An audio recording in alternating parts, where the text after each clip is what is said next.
Bonjour, bienvenue à notre deuxième présentation du colloque. Le thème de cette présentation est BANQ, nouvelle agence ISNI, pour qui et à quoi ça sert. Nos présentateurs sont Danielle Poirier, directrice BANQ, Marie-Chantal Lécuyer Coelho, bibliothécaire BANQ, Wazim Chérif, analyste BANQ. Bonjour, mon nom est Danielle Poirier. Je suis directrice des métadonnées et de la normalisation bibliographique à la Bibliothèque nationale de BANQ. Aujourd'hui, nous allons faire la présentation BANQ, nouvelle agence ISNI, pour qui et à quoi ça sert. C'est un projet important pour BANQ qui s'est déroulé en étroite collaboration avec la direction pour laquelle je travaille, qu'on va appeler au long de la présentation la DMNB, plutôt que de la nommer en entier, et aussi avec la Direction générale des ressources informationnelles, la DGRI, aussi de BANQ.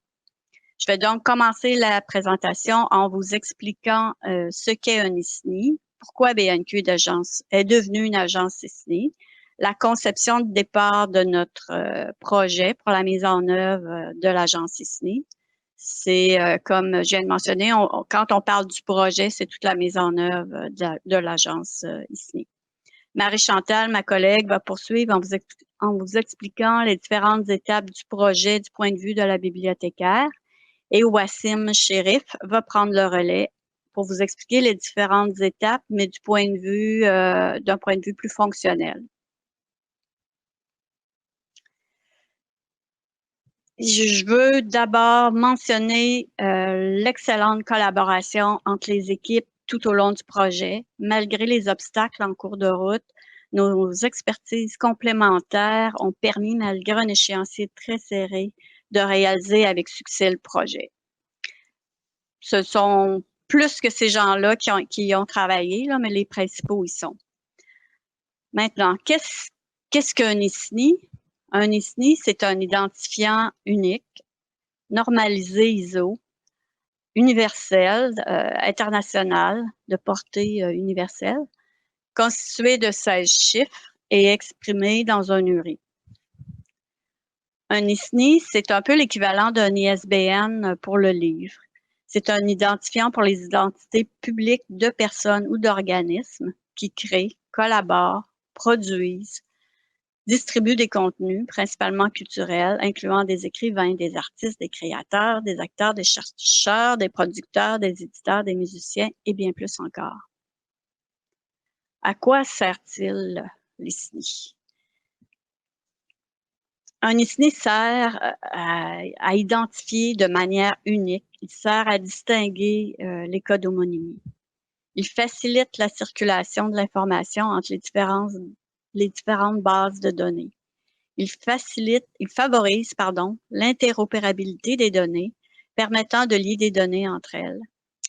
Il aide à la juste répartition des droits. Par exemple, au Québec, il est très difficile pour les musiciens avec des plateformes de musique actuelles de suivre la juste répartition des redevances qui leur sont dues. Il y a actuellement quelques initiatives au Québec qui sont en cours pour justement s'assurer d'une meilleure gestion des droits des musiciens. Pour ce faire, l'identifiant ISNI sera requis. Qui administre le système ISNI, c'est l'Agence internationale qui est une organisation à but non lucratif basée à Londres. Les données et les identifiants sont cependant conservés dans une base de données d'OCLC, non pas à Londres ni au CLC aux États-Unis qu'on connaît, mais aux Pays-Bas. La base de données est alimentée par les agences membres et les membres. Je ne ferai pas la distinction ici. L'ISNI est une base de données consolidée et interdomaine. Juste ajouter que les communications n'étaient pas toujours faciles car l'anglais des Pays-Bas et l'anglais du Québec ne semblent pas être le même. Mais bon, on y arrivait de toute façon. L'agence internationale ISNI, voici à quoi ça ressemble. On voit tout en haut la gouvernance. On voit aussi qu'un contrôle de qualité des données est fait par la British Library ainsi que la Bibliothèque nationale de France. Et on peut voir les agences d'enregistrement et les membres qui alimentent la base de données d'OCLC. Les agences CISNI, elles agissent à titre de représentant local auprès de l'agence internationale. Donc, nous, c'est vraiment pour le Québec. C'est la partie, à BANQ, c'est vraiment la partie Bibliothèque nationale qui est agence CISNI. Les agences effectuent les demandes d'attribution d'identifiants ISNI. Elles viennent d'horizons divers, mais ce sont principalement des bibliothèques nationales, des sociétés de gestion de droits, mais beaucoup d'organismes qui représentent le milieu de la musique, comme par exemple YouTube, Sound Exchange, Soundways. Pourquoi BANQ devient agence ISNI? C'est tout simplement, ça a commencé ça lors de rencontres de travail pour la mesure 111 du plan culturel numérique. La mesure 111, c'est sur les données du milieu culturel. On a vite compris le besoin d'avoir une agence qui pourrait représenter tout le milieu culturel au Québec. En devenant agence ISNI, BANQ ouvre la porte au partage de ces données, non pas seulement avec le milieu des bibliothèques, mais avec d'autres organismes comme les musées, les sociétés de gestion de droits et autres. Donc, BANQ est officiellement devenue agence ISNI le 3 juillet 2019 en signant l'entente avec l'agence internationale. Maintenant, reste à développer tout le service. Nous sommes aussi devenus agence ISNI pour affirmer notre leadership dans la mise en valeur de la culture québécoise, pour affirmer notre rôle de bibliothèque nationale, dépositaire de tous les documents publiés au Québec. Comme on a une belle représentativité des livres, des enregistrements sonores, des cartes géographiques, des publications gouvernementales, des cartes postales, etc., la position de la Bibliothèque nationale était la bonne pour devenir agence ISNI. Et aussi, nous sommes devenus agence pour occuper une position stratégique au sein de l'écosystème des métadonnées au Québec. Tel que mentionné au départ, la direction pour laquelle je travaille, des métadonnées, notre rôle, notre travail, les employés, ce qu'ils font, c'est qu'ils créent des notices bibliographiques et des notices autorités pour divers types de documents publiés au Québec, tout ce qu'on reçoit dans nos collections. Et ce sont ces données-là qui sont mises en relation, qui sont requises pour obtenir un identifiant ISNI. Donc, à la base, d'une certaine façon, c'est transparent pour l'équipe parce que le travail se fait de toute façon. C'est le travail fait par les équipes qu'il s'agit de pousser à l'agence internationale. Donc, juste à titre d'exemple, ici, à quoi ça sert un ISNI aussi et pourquoi on est devenu agence, c'est que Pierre Lapointe, par exemple, on a 11 notices autorités de 11 Pierre Lapointe différents dans notre base de données. Si on veut lier nos données à d'autres jeux de données, avec l'identifiant ISNI, ça devient beaucoup plus facile. Si vous avez entendu la présentation du programme francophone d'autorité de nom, juste dire que si tous les partenaires avaient un identifiant ISNI à leur notice autorité, tout le travail d'immigration des données aurait été beaucoup, beaucoup plus simple. Donc, comment la conception de départ de tout ça, vraiment la conception initiale du projet était de faire comme les autres bibliothèques nationales, tout simplement, comme je vous l'ai expliqué tout à l'heure, verser toutes les données relatives aux documents de nos collections à la Bibliothèque nationale. Comme le besoin était lié à un besoin pour avoir, comme ce projet, pardon, était lié à un besoin pour avoir une agence centrale pour le Québec, on répondait à la demande, étant donné la belle représentativité couverte par nos collections. Alors, faisant partie de comité pour la mesure 111 du plan culturel numérique, j'étais bien contente de leur apprendre qu'on acceptait de devenir agence ISNI à l'été 2019 en poussant toutes nos données à la base de données ISNI. On m'a alors vite mentionné qu'on répondait pas entièrement aux besoins parce que tout le milieu culturel n'était pas couvert. Avec raison, en effet, plusieurs ne peuvent pas verser leur œuvre dans nos collections à la Bibliothèque nationale car elles ne sont pas admissibles. Par exemple, un artiste qui expose dans un musée, une troupe de danseurs qui fait un spectacle, etc. On a donc pensé développer un formulaire en ligne qui permettrait à chaque personne ou organisme de faire sa demande ici. Bien sûr, si et seulement si la personne, l'œuvre à laquelle la personne est associée ne peut pas faire partie de nos collections. On ne veut pas commencer à faire de la gestion de formulaire ou faire une notice autorité parce qu'on a un document et que la demande arrive aussi par le formulaire. Donc ça, c'était nos souhaits. Tout ceci se divise en 4 grandes étapes. La première étant de verser toutes nos données pour obtenir des identifiants et les ajouter à notre catalogue. La deuxième, mettre sur pied un module d'envoi quotidien, automatisé, transparent pour l'équipe afin de pouvoir obtenir des identifiants ici au fur et à mesure que de nouvelles notices autorités étaient faites par l'équipe ici à la DMNB. Et enfin, pour répondre entièrement aux besoins du milieu culturel, la troisième étape avait pour objectif de créer un formulaire en ligne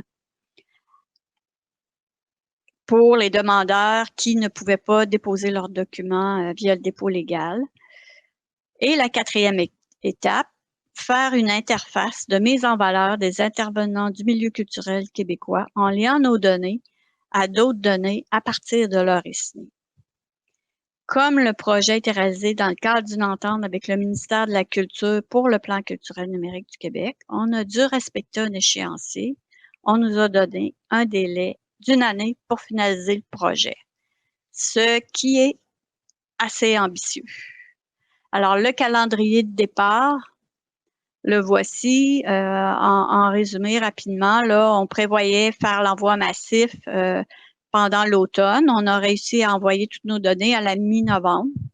Par contre, pour les étapes 2 et 3, c'est-à-dire les envois quotidiens et le formulaire, c'était pas un échéancier réaliste. On a commencé seulement qu'en 2020. La COVID a bouleversé aussi toutes les étapes de travail. Donc, on a décidé de concentrer nos travaux sur ces étapes-là qui étaient essentielles dans l'année et de laisser tomber l'étape de la visualisation et de la remplacer par un besoin qui avait été identifié, qui est plutôt de développer un tableau de bord pour permettre de suivre toutes les demandes ici avec une base de données derrière qui stockait toute l'information. Donc, les parties prenantes au projet, je me répète, la direction, la DMNB, qui était la direction cliente en charge du projet. C'est dans cette direction que tous les besoins étaient définis et que la validation se faisait au fur et à mesure des développements. En contrepartie, la DGRI a réalisé l'analyse technique du projet afin de définir concrètement comment allait fonctionner chacune des composantes et concevoir l'architecture du système informatique à livrer. Enfin, l'équipe des développeurs s'est chargée de créer les différentes composantes de la solution, ce qui, dans le cadre du projet comprend des scripts de conversion, des API, une base de données et diverses interfaces visuelles. Je laisse maintenant la parole à Marie-Chantal qui va vous expliquer plus en détail les étapes du projet. Bonjour, je vais maintenant prendre le relais pour vous parler des étapes de réalisation du projet. Alors, si on débute avec la première étape, soit l'envoi massif, le but de l'opération était de soumettre des demandes Disney pour toutes les personnes et organismes déjà identifiés dans le fichier d'autorité de la Bibliothèque nationale de BANQ. En termes de chiffres, on a soumis à OCLC des données identifiant près de 220 000 personnes et 78 000 collectivités afin d'obtenir des ISNI. Pour savoir comment soumettre nos données à OCLC, une rencontre a été organisée en juin 2019 avec des représentants de l'Agence internationale ISNI et d'OCLC Pays-Bas. On nous a alors expliqué que la façon la plus simple de soumettre nos données en lot était de préparer des fichiers CSV en suivant des gabarits préparés par l'ISNI qui précisent les éléments de données à fournir. Au départ, ça nous a un peu surpris. On s'attendait à quelque chose peut-être d'un peu plus sophistiqué, mais dans la mesure où il s'agissait de notre première transaction avec l'ISNI, on aimait bien l'idée d'une solution qui soit simple. Donc, vous voyez à l'écran un diagramme qui illustre les différentes étapes de l'envoi massif. En premier lieu, on a extrait les données de notre catalogue et on les a converties en fichiers CSV. Lors de la rencontre avec ISNI et OCLC, ils nous ont demandé, en fait, de soumettre séparément les données pour les personnes et les organismes. Donc, on a produit 2 fichiers CSV distincts.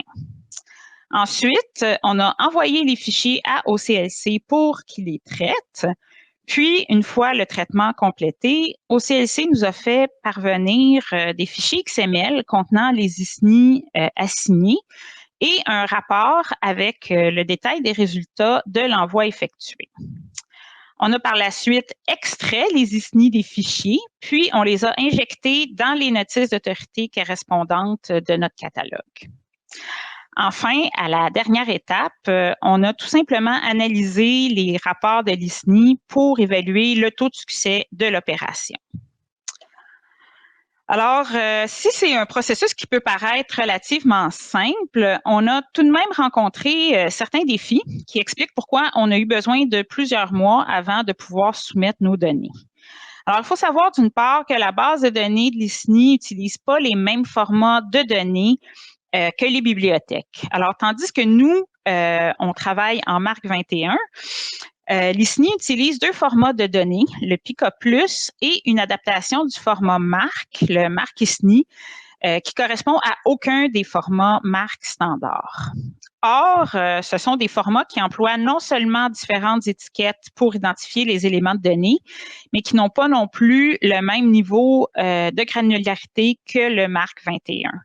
Donc, on a dû créer des mappages comprenant souvent des règles de transformation complexes pour réussir à soumettre les données selon les spécifications prescrites. Également, et c'est là peut-être la principale difficulté, les données requises par l'ISNI comprennent non seulement des données d'autorité, mais aussi des données provenant des notices bibliographiques. Ça signifie qu'il fallait non seulement extraire les données d'autorité de notre catalogue, mais aussi aller chercher les notices bibliographiques associées à chaque autorité, ce qui, d'un point de vue informatique, représente une opération beaucoup plus complexe. Alors, pour nous donner un coup de pouce, on a décidé de travailler en collaboration avec Bibliomondo, la firme qui produit notre système de gestion de bibliothèque. Bibliomondo a développé un programme capable d'extraire les données provenant à la fois des notices bibliographiques et d'autorité, puis de les transformer pour générer les fichiers CSV. Le travail a été effectué en collaboration avec la DMNB, qui s'est chargée d'établir les mappages et les règles de transformation. Aussi, il y a eu des tests de validation qui ont été effectués conjointement par Bibliomondo et la DMNB pour pouvoir raffiner de manière itérative le script. En somme, ça a été un travail relativement laborieux, mais qui nous a permis de bien nous préparer pour les étapes subséquentes du projet, puisqu'il a fallu gagner une connaissance approfondie des formats de données de l'ISNI. En termes de temps de réalisation, on a travaillé à la production des fichiers CSV de juillet à novembre 2019. Au moment d'envoyer nos données, on croyait de façon optimiste qu'on obtiendrait des résultats au début du mois de décembre, mais c'est en fait seulement en mars 2020 qu'on a obtenu une réponse d'OCLC. Alors, le délai s'explique du fait, que l'équipe d'OCLC Pays-Bas est d'une taille relativement restreinte. 2, qu'on a soumis nos données au moment même où un important joueur du web, Music Brains, versait eux aussi leurs données. Et 3, qu'OCLC était en train d'apporter des ajustements à l'algorithme qu'ils utilisent pour assigner des ISNI aux organismes. C'est donc bien malgré nous qu'on a dû repousser de 4 mois l'étape de l'importation des identifiants ISNI dans notre fichier d'autorité. Alors, pour cette étape, donc l'importation, on a extrait des fichiers de résultats les identifiants ISNI, Puis, on les a enregistrés dans nos propres notices d'autorité, comme vous pouvez le voir présentement à l'écran. Et pour ceux d'entre vous qui sont catalogueurs, on a employé une zone marque 024. Quant à l'analyse des résultats, vous pouvez voir les chiffres. L'opération nous a permis d'injecter un peu plus de 210 000 ISNI dans nos notices. Par contre, le taux de succès a été significativement plus élevé pour les personnes que pour les organismes. Alors, pour les personnes, on a obtenu un taux d'assignation 4 fois plus élevé que le taux d'assignation pour les organismes. Il s'agit en fait d'un problème connu d'OCLC. Ils ont travaillé en janvier 2020 à perfectionner leur algorithme, mais comme vous le voyez, la situation reste susceptible d'amélioration. Alors, je vais maintenant céder la parole à mon collègue Wassim, qui va vous entretenir de la méthodologie employée pour les étapes restantes du projet, qui visait à développer la solution ici. Merci Marie-Chantal. Je me présente, Wassim Cherif, analyste fonctionnel à B1Q, en charge du projet ISNI. J'enchaîne avec la présentation de la solution proposée qui se divise en 4 composantes principales, à savoir le module de traitement qui regroupe les fonctionnalités de traitement quotidiennes, comme l'importation des fichiers d'exportation de notices générés par le système de gestion de bibliothèque, la soumission de la notice à l'API AttendPub et le tableau de bord qui permettra aux utilisateurs internes d'analyser les résultats et de prendre des décisions. Le deuxième module, c'est le module de demande qui regroupe les fonctionnalités concernant les demandes d'obtention d'un identifiant ISNI effectuées à travers le formulaire web. Par exemple, la complétion du formulaire de demande d'identifiant ISNI, la soumission de la notice à l'API AttendPub, le traitement des réponses de l'API et la mise à jour des informations à travers l'injection d'identifiants ISNI attribués dans notre système interne de gestion de bibliothèque. Le troisième module, c'est le module de notification qui est responsable de l'envoi automatique des notifications aux usagers du système. Et finalement, le module de diffusion qui traite le volet valorisation et recherche de données sur les créateurs du Québec. Passons maintenant à la méthodologie adoptée pour la gestion de notre projet. Donc, plutôt de tout spécifier dès le début du projet et de s'en tenir à un cadre très rigide, le comité directeur du projet ISNI a décidé d'adopter la méthodologie agile et c'est ainsi que le projet a été organisé en cycle de développement itératif et incrémentaux, auquel le client final a été intégré et a participé de façon active au déroulement des différentes phases du projet. La principale considération de la philosophie agile est que le besoin ne peut pas être figé et qu'il va sans doute évoluer au fil du temps. Grâce à des règles simples et claires, il est possible de s'adapter à ces changements et de réduire au minimum, voire même faire disparaître l'effet tunnel à l'origine de l'échec de bon nombre de projets informatiques. L'objectif n'est pas seulement de mener le projet à bien, mais de donner naissance à un produit fini correspondant parfaitement aux besoins du client en termes de temps, budget et qualité. Afin de mettre en pratique cette méthodologie, il a été décidé d'utiliser le framework le plus en vogue actuellement pour les projets de développement informatique, à savoir le framework Scrum. Ce framework, comme le définissent ces deux créateurs, est un cadre de travail au sein duquel les créateurs peuvent aborder les problèmes complexes et adaptatifs, en livrant de manière efficace et créative des produits de la plus grande valeur possible. Scrum est constitué d'équipes, rôles, événements et règles associées.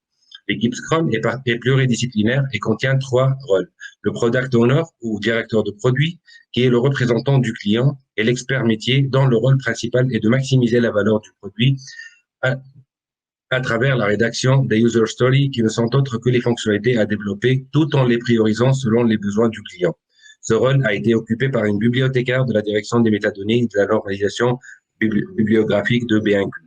L'équipe de développement, qui est chargée de transformer les besoins exprimés par le Product Owner en fonctionnalités utilisables, elle est pluridisciplinaire et encapsule différents profils tels que développeur, architecte logiciel, administrateur de bases de données, analyste fonctionnelle, etc.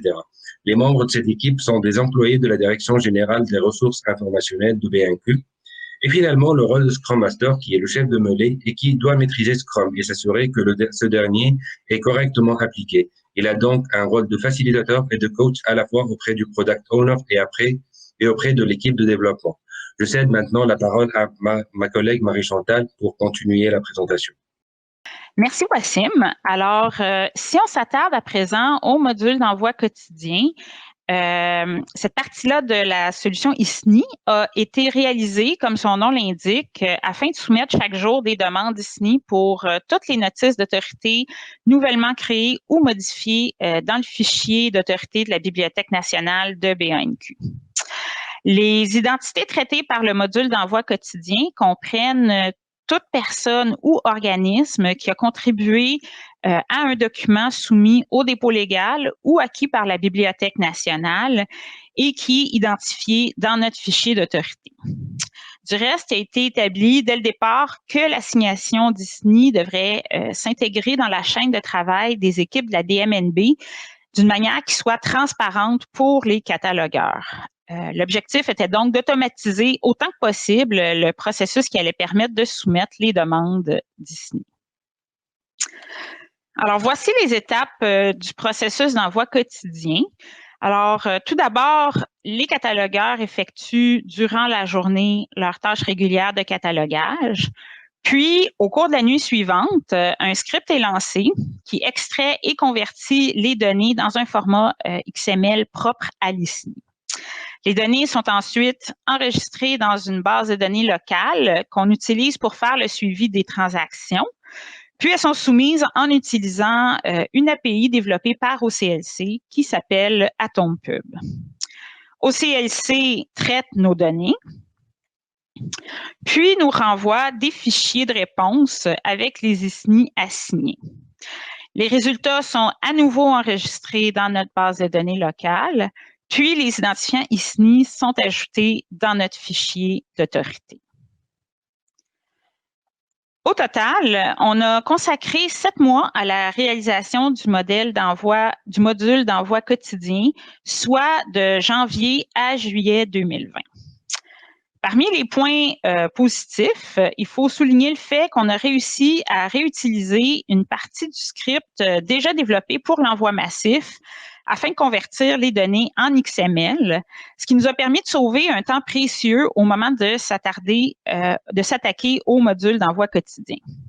Et comme au départ, on avait travaillé avec Bibliomondo pour convertir les données, on a décidé de travailler encore une fois avec eux pour produire le nouveau script de conversion. Par ailleurs, cette partie du projet a permis à la DGRI, donc les services informatiques de BANQ, de développer des API standardisées qui vont pouvoir être réutilisées pour d'autres produits et d'autres projets de BANQ. C'est le cas notamment d'une API qui a été développée pour nous permettre de créer des notices au catalogue ou d'injecter des données ou encore de les modifier, mais qui peut être réutilisée avec d'autres systèmes au-delà de notre simple système de gestion de bibliothèque. Pour ce qui est des défis, il y a d'une part le fait que l'utilisation de l'API d'OCLC a nécessité qu'on se familiarise avec un autre format de données, l'ISNI XML, qui est employé par OCLC pour les échanges de données. Or, la documentation technique de l'ISNI concernant les formats de données et le fonctionnement de l'API AtomPub est souvent imprécise. On a donc dû apprendre à maîtriser les outils par la méthode d'essai et erreur, ce qui nous a fait perdre un certain temps et a complexifié parfois le processus de prise de décision. Toutefois, à force de faire des tests, on a réussi à mieux comprendre le comportement de l'API qui, au final, s'est révélé à la fois fiable et robuste avec un temps de réponse qui était conforme à nos attentes. Alors, c'est ce qui complétait la section sur le module d'envoi quotidien. On va donc maintenant vous parler du module pour le service élargi que va vous présenter Wassim. Merci Marie-Chantal. Donc, on passe maintenant à la présentation de la troisième étape du projet, qui consistait à mettre en place un service permettant aux personnes ou organismes ayant une liaison de naissance ou de résidence au Québec, dont les œuvres ne sont pas couvertes par le dépôt légal, de compléter un formulaire en ligne afin de soumettre une demande d'obtention d'un identifiant ISNI. Le traitement des demandes doit se faire automatiquement à travers la complétion d'un formulaire web bilingue et des échanges entre des web services. Les résultats doivent être envoyés aux demandeurs aussitôt que la réponse est traitée par le système. Ce service permet d'enrichir le catalogue professionnel de BANQ avec les données du formulaire ainsi que les identifiants ISNI obtenus, et ce, à travers la création des notices réservoirs. Si on résume les étapes du traitement des demandes de services élargis, nous aurons principalement 5 étapes. Tout d'abord, nous demandons à l'usager de s'assurer qu'il n'a pas déjà un identifiant ISNI à son nom dans la base de données d'ISNI. Puis, on l'invite à compléter le formulaire destiné aux demandes d'identifiant ISNI pour les personnes ou organismes liés à des documents non couverts par le dépôt légal. Une fois les données du formulaire saisies et la demande est soumise par l'usager, notre système s'en charge d'acheminer les nouvelles demandes d'attribution d'identifiant ISNI à travers l'API à temps pub d'ISNI au CLC. Par la suite, nous récupérons instantanément la réponse d'ISNI au CLC, nous la traitons et nous envoyons une notification au demandeur pour l'informer des résultats de sa demande, en l'occurrence le numéro ISNI qui lui a été attribué, ou bien l'invitant à enrichir des données de sa demande pour une deuxième tentative. Finalement, on procède à la création d'une notice réservoir dans notre système de gestion de bibliothèque. Au total, nous avons consacré 8 mois à la réalisation du service élargi, soit de janvier à août 2020. Parmi les points positifs, il faut souligner le fait que nous avons réussi à réutiliser une partie du script qui a déjà développé pour l'envoi massif afin de convertir les données en XML, ce qui nous a permis de sauver un temps précieux lors de la conception de ce service. Par ailleurs, cette partie du projet nous a permis de développer des API standardisées qui vont pouvoir être réutilisées pour d'autres produits et d'autres projets de B1Q. Nous avons aussi pu utiliser les nouvelles technologies pour le développement des formulaires web, tout en se basant sur le concept de l'UX design pour la définition du parcours utilisateur. Pour ce qui est des défis, je reprends ce qui a été déjà indiqué par Marie-Chantal plus tôt dans la présentation, vu que pratiquement c'est toujours les mêmes défis avec la documentation de ce ILC. Passons maintenant à une étape très importante du projet, à savoir le tableau de bord qui permet aux utilisateurs autorisés, techniciens, bibliothécaires, administrateurs de la DBMN, d'accéder à des interfaces web, de faire le suivi des demandes envoyées et afficher des statistiques détaillées de l'utilisation du système. Si on résume les fonctionnalités du tableau de bord, nous en aurons principalement 4. Tout d'abord, le technicien de la DBMN se connecte moyennant un login et un mot de passe pour pouvoir afficher un tableau de bord indiquant des statistiques des demandes envoyées dans la journée précédente, ainsi qu'un tableau informationnel qui affiche la liste quotidienne des demandes envoyées à ISNI. Le technicien peut cliquer par la suite sur une demande pour consulter ces détails. Il peut donc voir toutes les informations échangées avec l'API à temps pub et ainsi apporter des modifications manuelles en cas de besoin, et ce, afin de pouvoir faire d'autres tentatives pour obtenir un identifiant ISNI. Par exemple, correction ou ajout de données à la demande. Finalement, un utilisateur autorisé peut consulter des statistiques détaillées relatives aux demandes effectuées pour une période déterminée. Au total, nous avons consacré entre 7 et 8 mois à la réalisation du tableau de bord, soit de janvier à juillet-août 2020. On a adopté une livraison incrémentale et ce, en livrant en première partie pour tout ce qui concerne le suivi fait par le technicien et ensuite le volet statistique graphique détaillé. Parmi les points positifs, il faut souligner le fait que nous avons pu mettre en place un tableau de bord qui permet de faire le suivi complet de toutes les demandes et intervenir manuellement en cas de besoin afin d'apporter des ajustements à une demande qui n'a pas abouti. Pour ce qui est des défis, le premier défi concernait les informations à afficher aux techniciens pour pouvoir agir sur les demandes n'ayant pas pu obtenir un identifiant ISNI. Donc, il a fallu sélectionner les informations les plus pertinentes parmi une longue liste de métadonnées. Le deuxième point était l'automatisation des requêtes de type isNote et merge, qui permettait de résoudre certaines ambiguïtés quand l'algorithme de correspondance d'ISNI n'arrive pas à prendre une décision pour une demande. Ce défi est dû principalement au manque de documentation technique de fonctionnement de l'API ISNI au CLC. Le troisième point, c'est la mise en place de plusieurs graphiques permettant l'obtention de statistiques pertinentes et sur mesure avec l'utilisation des filtres. Maintenant, on va passer à une brève démonstration du service élargi à travers la complétion d'une demande d'obtention d'un identifiant ISNI pour une personne, puis on enchaînera avec un aperçu des fonctionnalités du tableau de bord. Bien entendu, tout cela se fera dans un environnement technique de démonstration similaire à l'environnement de production mis en place. Voilà, donc nous passons maintenant à la démonstration du formulaire de complétion de demande d'obtention d'un identifiant ISNI. Une fois donc le demandeur il a fait la vérification qu'il n'a pas déjà un ISNI attribué, il va se voir dans cette page d'accueil où il aura donc à choisir entre une demande pour personne ou une demande pour organisme.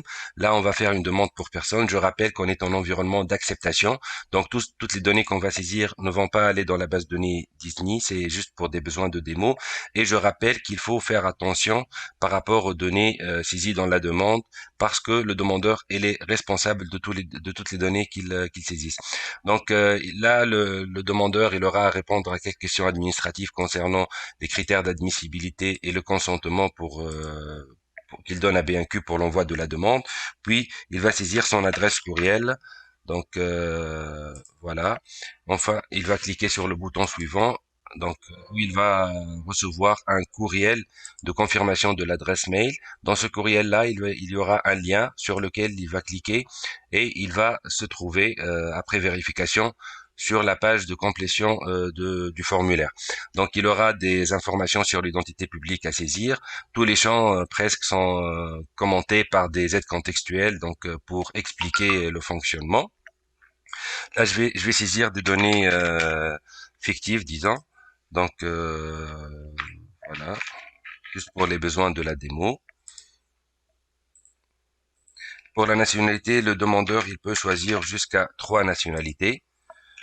Dans mon cas, je vais choisir 2. Voilà. Je n'ai pas de site web officiel. La date de naissance n'est pas obligatoire, mais fortement recommandée.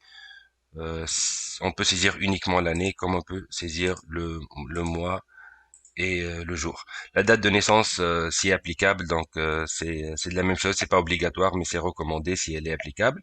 Le lieu de naissance, pardon, le lieu de naissance, donc il va choisir le pays parmi cette liste-là, puis il va saisir la ville, il y aura une autocomplétion au niveau de la ville.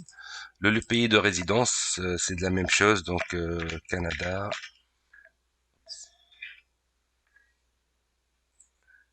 Donc, il va sélectionner la province et une ville parmi la liste des villes présentes. Le domaine d'activité principale, donc il aura sélectionné l'une des valeurs de la liste suivante. Moi, je vais choisir autre. Après, il y a donc une pile de questions. Si je souhaite ajouter un pseudonyme à l'identité publique, oui, non. Si je sélectionne oui, donc il verra les champs s'ajouter. Il pourra entrer le nom de famille et le prénom. De la même façon, un ou plusieurs identifiants, il peut ajouter jusqu'à 3 identifiants en saisissant l'identifiant et le type de l'identifiant parmi la liste. Et une ou plusieurs variantes de nom de la même chose, donc il peut ajouter jusqu'à 5 listes, 5 variantes de nom. En cliquant sur suivant, il va aller dans l'étape de l'œuvre. Il peut ajouter jusqu'à 4 œuvres, mais obligatoirement, il y aura au moins une œuvre donc à saisir. Donc, il aura à choisir le type de l'œuvre parmi cette liste-là. Œuvre textuelle, rôle joué dans l'œuvre, auteur par exemple. S'il s'agit d'un périodique ou autre, donc moi je vais autre. Le titre de l'œuvre, donc dossier d'analyse.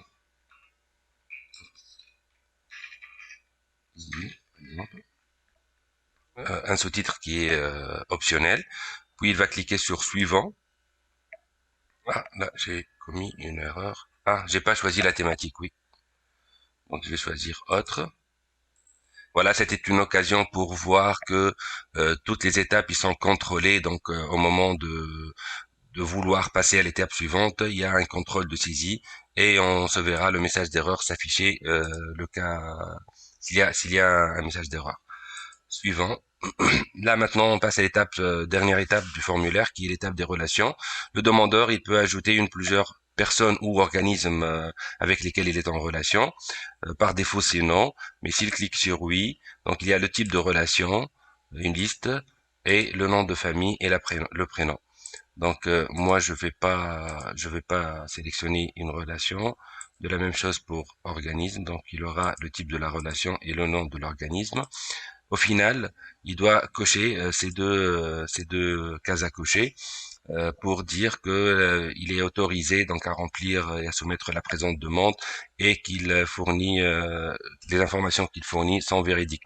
Une fois les cases à cocher sont cochées, le bouton d'envoi de soumission de la demande sera activé. En cliquant dessus, il va y avoir une demande qui sera soumise à ISNI et, et voilà, il se verra la réponse donc attribuée. Donc on lui affiche la réponse directement sur l'écran et on lui envoie aussi un courriel dans un courriel pour l'informer du résultat. Voilà donc là le courriel que nous avons reçu. Nous avons bien obtenu un ISNI pour notre exemple là et on lui donne donc le lien pour accéder à sa page dans le site web d'ISNI au CLC. Voilà, donc ça c'est une demande qui a fini par l'attribution d'un numéro ISNI. Merci. Maintenant, donc, nous allons passer à une revue du tableau de bord de suivi des demandes envoyées à ISNI. On a développé un tableau de bord auquel le technicien, le bibliothécaire et l'administrateur de la solution peuvent y accéder pour voir les statistiques et faire le suivi des demandes. Donc rapidement, il ne reste pas beaucoup de temps. On va voir ce tableau de bord. Donc une fois connecté sur l'interface, sur la première interface, on va voir les demandes envoyées ISNI, quelques indicateurs donc sur les demandes envoyées, un petit graphique donc pour nous donner donc les statistiques selon les états de notice sur une durée qu'on sélectionne. Par défaut, c'est 30 jours. On peut modifier donc le nombre de jours, etc. On peut modifier la source, formulaire, portfolio. Je rappelle qu'on est toujours en environnement d'acceptation, donc c'est pas l'environnement de production réel. Voilà. Après, il y a le tableau donc de bord de suivi mis à la disposition du technicien. On voit ici que la demande qu'on vient de faire, donc elle est enregistrée dans le tableau de bord. Le statut c'est que traité et il y a une ISNI attribuée, le numéro ISNI, etc. Pour voir les détails, donc le technicien peut cliquer sur le nom de l'identité et là il va voir plus en détail toutes les informations qui ont été envoyées à ISNI. Donc ici le format XML en plus. Mais tout a été décortiqué donc et affiché d'une façon plus lisible donc par un humain et non pas uniquement le format XML envoyé à ISNI. On l'a quand même laissé pour si jamais il y a un problème, on peut prendre le XML et l'analyser donc pour voir c'est quoi exactement le problème. Là, on a les détails de la réponse qui nous a été retournée de la part de l'API donc d'ISNI. Et voilà donc les ressources, etc. Donc les œuvres envoyées dans cette demande-là. Aussi, j'aimerais vous montrer un exemple où il n'y a pas d'ISNI qui a été attribué. Par exemple, cet exemple-là, traité pas d'ISNI. Voilà, je prends juste exemple et je vais vous montrer que le technicien, il peut faire une action. Donc, par exemple, il peut choisir de clôturer cette demande manuellement. Donc, il peut par exemple dire clôturer manuellement, pas d'ISNI. Il peut laisser un commentaire. Ceci est un test, par exemple. Et voilà, il valide et du coup le notice va changer de statut et va avoir clôturé manuellement, pas d'ISNI donc comme statut. Et voilà, le commentaire il reste ici affiché comme trace. Autre écran donc qui est très intéressant, c'est le volet statistique. Donc là, on a toute une pile de statistiques qu'on affiche à l'administrateur pour pouvoir faire le suivi du service, donc selon plusieurs critères, plusieurs filtres, etc. Voilà, donc je vous remercie pour votre attention et bonne utilisation du service ISNI. Merci. Merci Wassim. Maintenant, la partie sur le bilan du projet et les développements futurs. Les principales statistiques démontrent que près de 90% des envois quotidiens reçoivent un identifiant ISNI, ce qui est très, très bien, au-delà de nos espérances d'ailleurs, et que les envois par formulaire ont tous obtenu un ISNI. Il y a eu peu de formulaires parce qu'on vient tout juste de mettre le service en branle et il n'y a pas encore eu beaucoup de communiqués à ce sujet-là. Pour ce qui est des envois massifs, le taux est plus bas. Il y a des vieilles notices. On a du ménage, comme on dit, du nettoyage à faire dans nos notices, puis on les retourne avec nos envois quotidiens au fur et à mesure. De façon générale, notre bilan est très, très, très satisfaisant. L'échéancier d'une année a été respecté. Les informations sur le service sont au portail de BANQ en français et en anglais. Vous avez le lien ici. Le courriel, un courriel de service a été mis en place. On a fait une foire aux questions qu'on bonifie au fil du temps. Notre formulaire web pour les personnes et les organismes est aussi fonctionnel et bien finalisé. Les développements futurs, c'est vraiment la prochaine étape de valoriser, exploiter et valoriser toutes ces données. On aimerait créer une interface qui arrive à mettre en valeur sous forme de données ouvertes et liées les personnes et les organismes liés au contenu culturel québécois.